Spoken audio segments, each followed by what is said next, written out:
সংসার যাবে মন কেড়ে লয়, জাগে না যখনো প্রাণ, তখনও হে নাথ প্রণমি তোমায়, গাহিব সে তব গান। সংসার যাবে মন কেড়ে লয়, জাগে না যখনো প্রাণ।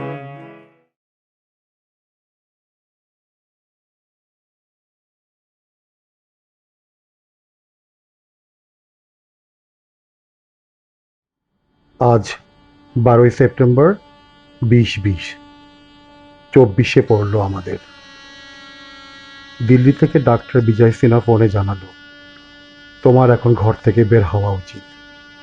শোনা মাত্রই যেন মনে হলো আবার প্রাণ ফিরে পেলাম। এখন প্রতিদিন বিকেল হলেই দূরপাল্লার লং ড্রাইভ, কখনো পূর্বাচল, কখনো আশুলিয়া, দিয়াবাড়ি বা মামা রোডে। খোলা আকাশ, ঘন সবুজ গাছ, বিল বা লেকের শীতল স্পর্শ মন জুড়ে দেয়।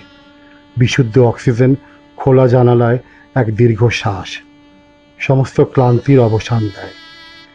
চারিদিকে চোখ পড়তেই নজর পড়ে গেল কাশফুল, সবেমাত্র দৃষ্টিসীমার ঊর্ধ্বে যাচ্ছে।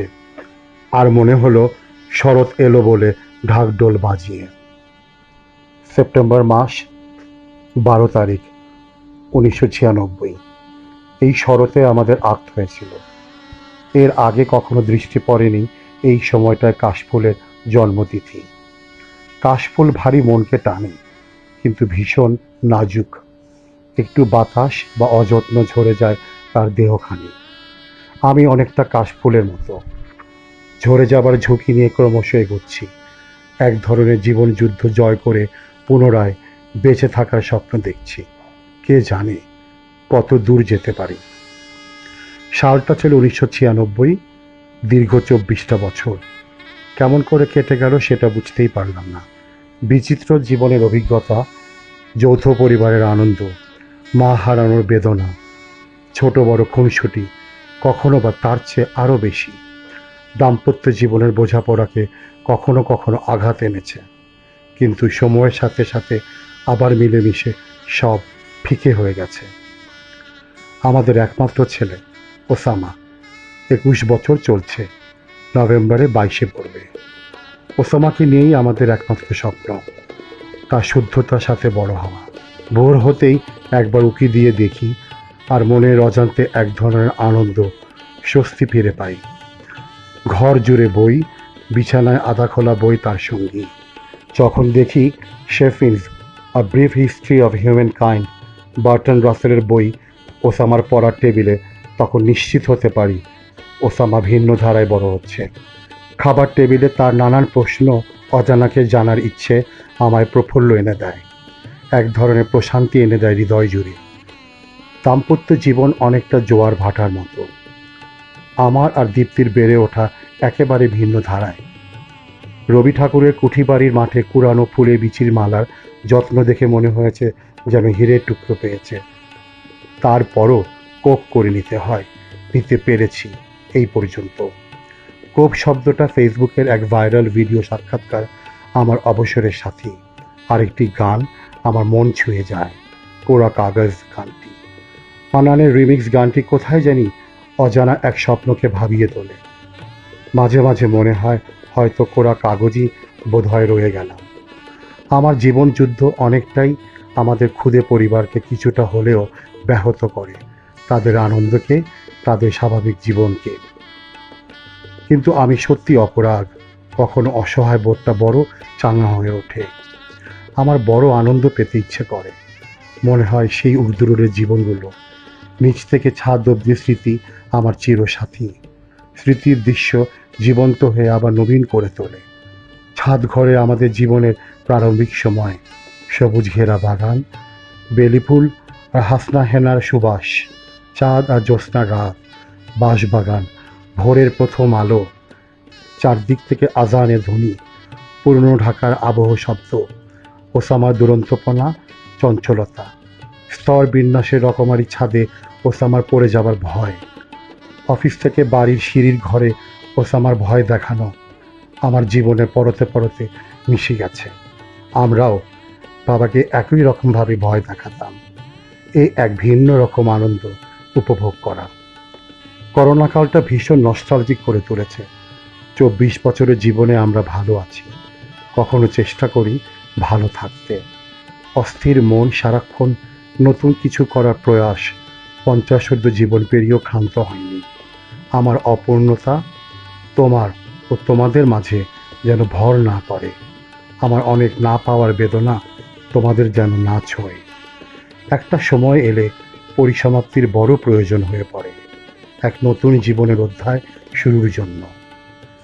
আজ অবধি বেঁচে আছি, সুস্থ আছি। ওসামা দীপ্তি ভালো আছে, আমার বৃহত্তর পরিবার ভালো আছে, আমার পাশে আছে। এর জন্য সৃষ্টিকর্তার কাছে অসীম কৃতজ্ঞ, আলহামদুলিল্লাহ। অসমাপ্ত জীবনের পথ চলা বড্ড ভাবায়। আমার অপূর্ণতা আমায় কষ্ট দেয়। আমার অনুপস্থিতি কতখানি ওসামার জীবনকে সহজ হতে বাধা দেবে জানি না, তবে ওসামার তার মাকে বড় প্রয়োজন। আবার বলা যায়, দীপ্তির জীবনে ওসামা আগামী উজ্জ্বল এক নিশ্চিত নিরলস ভরসা। দীপ্তির প্রচেষ্টা থাকে আমায় সুস্থ রাখতে। ওসামার হঠাৎ করে ঘরে এসে আদর বা পাশে এসে বসে থাকা আমার অশান্ত মনকে শান্ত করে তোলে। উর্দু রোডের জুম ছবি বা আড্ডা, মানাল বা ইয়ানের ছবি, ঢাকা, টরন্টো, ম্যারিল্যান্ডের প্রতিদিনের আপডেট আমার শৈশব খানিকটা সময় ভুলিয়ে দেয় সব দুশ্চিন্তা। সবার আমার পাশে থাকার ভরসা এনে দেয় এগিয়ে যাওয়ার প্রত্যয়কে। দীপ্তি বলে, তুমি বেশি আশা করো বলে কষ্ট পাও। কথাটা একেবারে ঠিক। এ থেকে পরিত্রাণের পথ কি আছে? লোকে বলে আমি বেশি ইমোশনাল। আমি ভাবি, ইমোশন ছাড়া কি মানুষ হয়? আর তাহলে তো আমি রোবট হয়ে যাব। ইমোশন আছে বলেই নতুন স্বপ্নের সন্ধান খুঁজে পাই। দীপ্তির সেবার প্রতি মনোযোগ বরাবরের মতোই এক বিশেষ ধৈর্যশীলতার প্রমাণ দেয়। আমি বড্ড ক্লান্ত, বড় স্বাদ জাগে আরেকবার পূর্ণ জীবন পেতে। সৃষ্টিকর্তা আমায় বহুবার সুস্থভাবে বেঁচে থাকার সুযোগ দিয়েছে, বিপদ থেকে মুক্ত করেছে। আমি শুকর করি সৃষ্টিকর্তার কাছে। আজকাল বেলা অবেলায় মাকে ভীষণ মনে পড়ে। মা, তুমি কি দেখতে পারছো আমি কেমন আছি? তোমার কোলে মাথা রেখে একবার ঘুমোতে বড় ইচ্ছে হয়। তোমার হাতের স্পর্শ পেতে ভীষণ স্বাদ জাগে। আমার অস্থির মনকে শান্ত করতে বেশ বেগ পেতে হচ্ছে। নানা পথ অনুসন্ধান করছি শান্ত করতে। আমার স্বপ্ন এখনো ফুরায়নি। এগিয়ে যাব আরও দৃঢ়তার সাথে। জয় করব আমার আগামীর পথগুলো। আপনাদের আশীর্বাদ আমাদের জীবনকে আরও সুন্দর করে তুলবে বলে আমি আশা করছি। ইতি, আমি এমদাদ হক। কাছের মানুষরা ডাকে চীনা বলে। অন্তরজামি খামোশে আমার শূন্য মনের বৃথায় উপহার। অন্তরজামি খামোশে আমার শূন্য মনের বৃথায় উপহার। পুষ্পবিহীন পূজায় আয়োজন ভক্তিবিহীনতা।